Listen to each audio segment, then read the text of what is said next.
Everybody quiet down. Veronica, turn around. I want everyone to imagine this. You apply for your dream college. Say it's Penn State. You have well over the required GPA, enough extracurricular activities, and you think you're a shoo-in for getting in, but you get your letter back rejecting you. You ask your guidance counselor to call the university and find out why you were rejected. And Penn State says because your SAT scores were too low. How would you feel? I would guess you'd feel pretty bad. 4 years of high school ruined because of a 4-hour test on a Saturday morning. Good morning, classmates and Mr. Redican. My name is Jonathan Gilbert, and I will be representing the affirmative side in today's debate. Our resolution is resolved that the SAT is an improper evaluation of a student's potential college. Here are some terms I would like to define. SAT.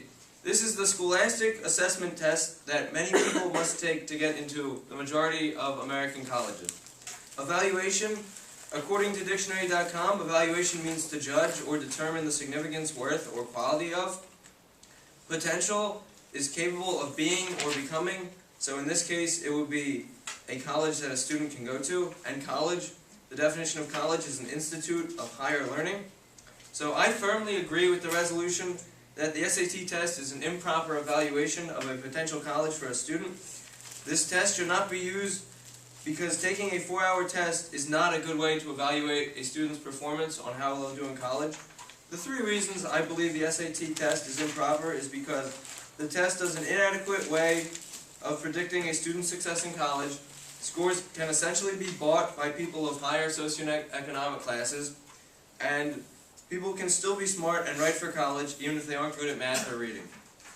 To begin, the SAT does an incredibly poor job of predicting a student's success in college. According to a study in The American, an online magazine, it states, and I quote, "The SAT's independent role in predicting freshman grade point average turned out to be so small that knowing the SAT score added next to nothing to an admissions officer's ability to forecast how an applicant will do in college." End quote. According to hypertextbook.com, the SAT test predicted freshman scores less than 5% of the time. This means that it predicts performance of a student in college horrendously and is a waste in time and money for everyone who takes them. Next, SAT scores can essentially be bought by richer people. Use this hypothetical as an example. Jimmy's parents make $50,000 a year combined. Tommy's parents make $200,000 a year combined. Jimmy's parents can't afford to send him to a prep class, so his scores suffer and he cannot bring them up. Tommy, on the other hand, can afford Kaplan and Princeton prep courses and a private tutor, jumping his score due to the extra help. This happens a lot in society today, and the poorer people are cheated because they cannot afford that help that the richer people can afford. This is one of the reasons why the SAT is an improper evaluation. They don't ask how much money you make or how much help you got.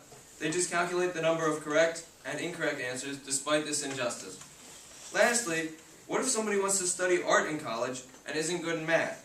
The SAT test only tests math and English skills, but it doesn't make room for multiple intelligences. Multiple intelligences are the theory proposed by psychologist Howard Gardner that suggests that there are a different number of intelligences.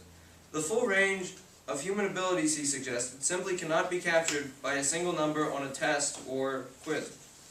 What if the person who wants to study art excels in English and scores a 650 out of 800, but they only get a 400 on math? This score doesn't look too pretty, but only because they don't have the desire to study math at a post-high school level. The reason they don't have that desire is because they don't need math to help them with art. The SAT test does not explore their other talents, thus making it a skewed view of the intelligence. In conclusion, the SAT test that many students take should be done away with because it is an improper evaluation tool for colleges looking at all applicants. All colleges should take the route of Richard Atkinson, the University of California's president, who was one of the first college presidents to propose the drop of the test for applicants. Thank you. Vote affirmative.